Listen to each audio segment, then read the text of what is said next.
YouTube వ్యూయర్స్ను మా ఆధ్యాత్మిక channel సాదరంగా ఆహ్వానిస్తోంది. వీక్షకులందరకు నమస్సుమాంజలులు.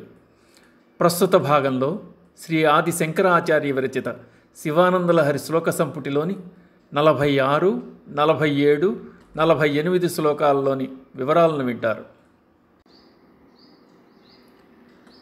ఆకీర్ణేన ఖరాజకాంతి విభవైః ఉజ్జత్సుధా వైభవైః అధౌ తేపి చ పద్మరాగలలితే హంసవ్రజైరాశ్రితే నిత్యం భక్తివధూగణైశ్చరహసి స్వేచ్ఛావిహారం కురు స్థిత్వా మానసరాజహంస గిరిజానాథాంగ్రి సౌధాంతరే. నా మనస్సనిడి ఓ రాజహంసమా, గోటి వరుసల అతిశయించిన కాంతులతో నిండి ఉన్నది. చంద్రమౌళి శరమున నిత్యోదితుడైన చంద్రుని అమృత కిరణముల వ్యాప్తి చేయ తెల్లబడినది. మరియు పద్మముల ఎరుపు వంటి ఎరుపుతో ఒప్పుచున్నది. హంసమంత్రములు ధ్యానించు సమూహముల చేత సేవింపబడుచున్నది. అగు పార్వతీపతి యొక్క పాదములనుడి సౌధమునందు భక్తివధూ సహితముగా ఎల్లవేళలా స్వేచ్ఛావిహారము జరుపుచుండుము. మానసరాజహంసకు పార్వతీనాథుని పాద సౌధాంతరాళమునందు నివాసమును విధించుచున్నారు శంకరులు. చిత్తమనే రాజహంసను శివుని పాదారవిందములందు స్వేచ్ఛతో విహరించమంటున్నారు.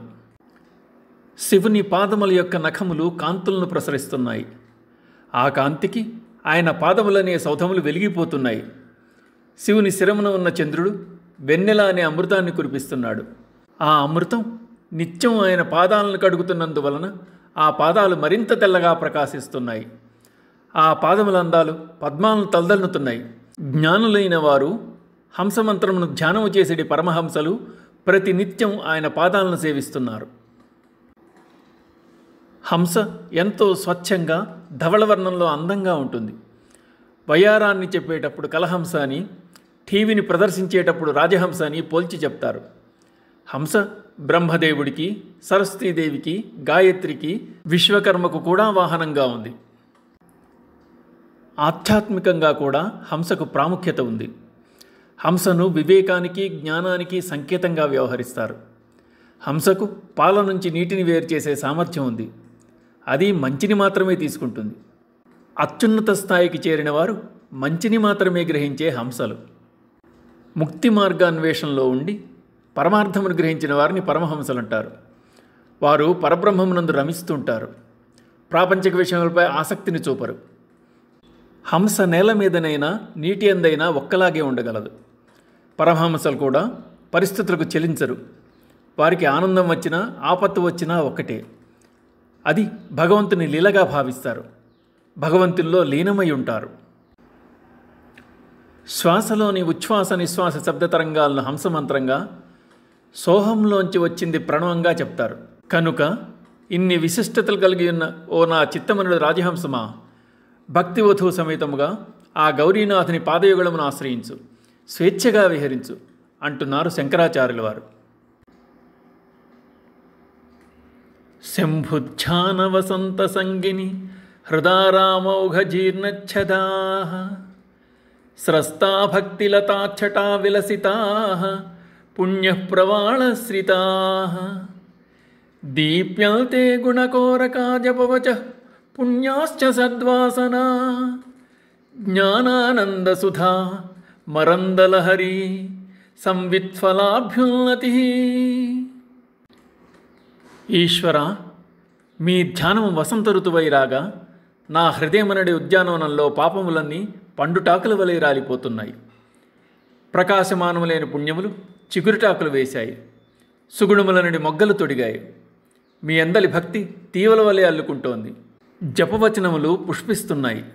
సత్కర్మ సంస్కారములు సువాసనలు విరజిమ్ముతున్నాయి. జ్ఞానానందము అమృత మకరందంగా ప్రవహిస్తోంది. బ్రహ్మజ్ఞానం ఫలముగా ఒప్పుతోంది. ఈ విధముగా నా హృదయం సకల ఆరామ లక్షణములు కలిగి ఉంది. ఇంతవరకు మనస్సును ఒక దుర్గముగా, ఒక మహారణ్యముగా అభివర్ణించిన శంకరులు ఈ శ్లోకంలో తన హృదయమునందు గల ఆరామ లక్షణములను శివునికి వర్ణించి చెప్తూ శివధ్యానంలో హృదయారామం ఎంతటి శోభను సంతరించుకుంటోందో కళ్లకు కట్టినట్లుగా చూపుతున్నారు. శివుని ధ్యానం, శివుని సాన్నిధ్యం వసంత ఋతు ఆగమనంగా ఊహించబడుతోంది. హృదయం అనే పూదోట ఆహ్లాదకరమైన అట్టి వసంత ఋతు ఆగమనంతో పులకించిపోతోంది. చైత్ర వైశాఖాల్లో చెట్లు చిగురిస్తాయి, పువ్వులు పూస్తాయి. ఇది వసంత ఋతువు వచ్చింది అనడానికి సంకేతం. ఋతువుల్లో మనస్సునకు ఆహ్లాదాన్ని కలిగించేది వసంతం. చదువుల తల్లి సరస్వతికి ఇష్టమైన కాలంగా చెప్తారు. శాంతమూర్తి అయిన సరస్వతీదేవి ఒక చేత వీణ, మరొక చేత పుస్తకం, జపమాల, అభయముద్రలను ధరించి ఉంటుంది. ఈ రూపం విద్యా జ్ఞాన బుద్ధులకు ప్రతీక. ఆమె కరుణతోనే విద్యాప్రాప్తి, జ్ఞానప్రాప్తి దక్కుతుందని పండితులు చెప్తూ ఉంటారు. యా కుందేందు తుషారహారధవళా యా శుభ్రవస్త్రాన్వితా యా వీణా వరదండమండితకరా యా శ్వేతపద్మాసనా యా బ్రహ్మాచ్యుత శంకర ప్రభృతిభిర్దేవై సదా పూజితా సా మాం పాతు సరస్వతి భగవతి నిశ్శేషజాడ్యాపహ.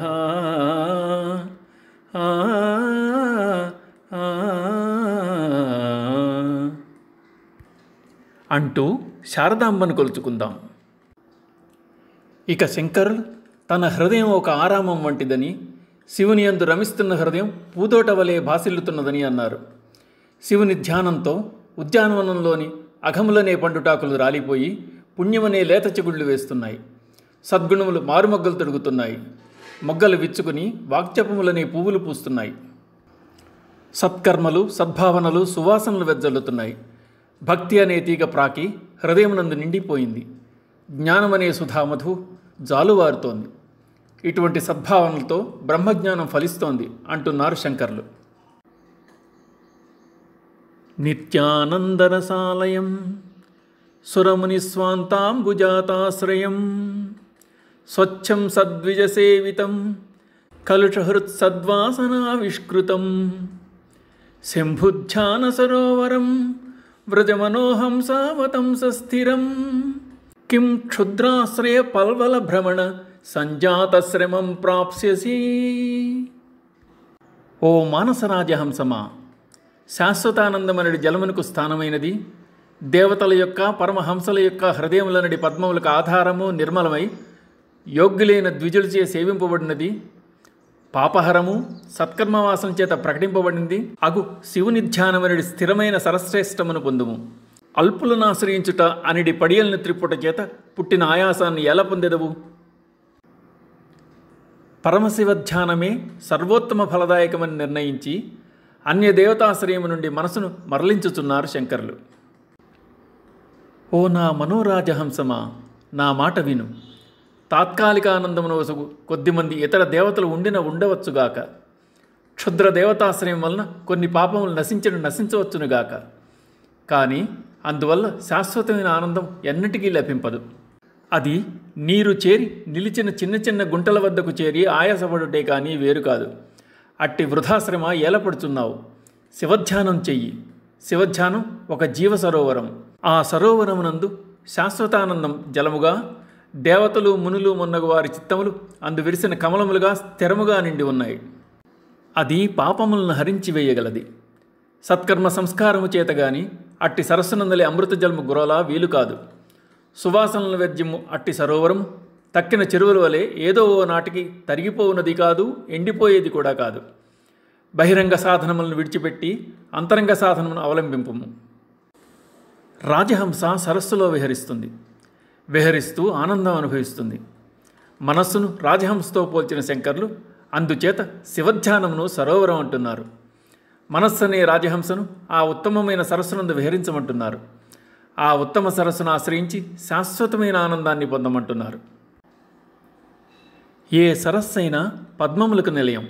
కానీ పరమేశ్వర ధ్యానమనడి సరస్సునందు మహర్షులు, దేవతలు విహరిస్తూ ఉంటారు. వివేక జ్ఞానం కలిగిన పరమహంసలు ఆ ధ్యాన సరస్సునందు మునకలు వేస్తూ ఉంటారు. శివుణ్ణి ఆశ్రయించిన భక్త హృదయ పద్మాలు అందులో కానవస్తాయి. సరస్సునందలి పద్మాలు పరిమళాలు వెదజల్లుతుంటాయి. అయితే ధ్యాన సరస్సులో సంస్కారపూరితమైన సద్వాసనలు గుబాళిస్తాయి. సరస్సులోని జలం తాపాన్ని పోగొడుతుంది, కానీ పాపాన్ని ఒక్క ధ్యాన సరస్సు మాత్రమే హరించివేయగలదు.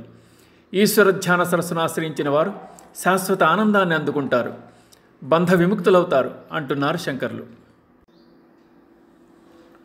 ఓం తత్సత్.